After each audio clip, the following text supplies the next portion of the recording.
ലോല പാട്ടുകൾ പോലെ മറ്റൊരു പാട്ടുണ്ടോ, താരാട്ടാനുമ്മയെ പോലെ വേറൊരു കൂട്ടുണ്ടോ.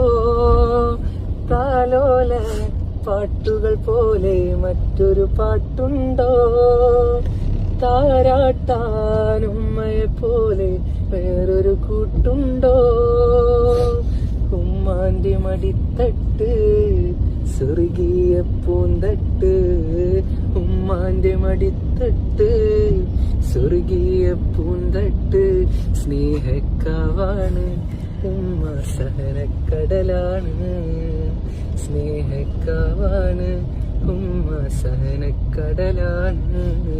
എന്ത് രസമാണല്ലേ ഉമ്മാനെ കുറിച്ച് കണ്ടുള്ള ഈ ഒരു പാട്ടുപാടെ കേൾക്കാൻ. ഒരു ഉമ്മാനെ കുറിച്ചിട്ട് നമ്മൾ കേട്ടതിൽ വെച്ച് ഏറ്റവും മനോഹരമായിട്ടുള്ള ഒരു പാട്ട് ഏതാണ് എന്ന് ഏത് കാലത്തും ഏത് സമയത്തും ചോദിച്ചാൽ ഏതൊരു വ്യക്തിയും പറഞ്ഞു പോകുന്ന പാട്ടാണ് ഈ ഒരു പാട്ട്. അത്രയും അർത്ഥവത്തായിട്ടുള്ള വരികളാണ് ഈ വരികൾ.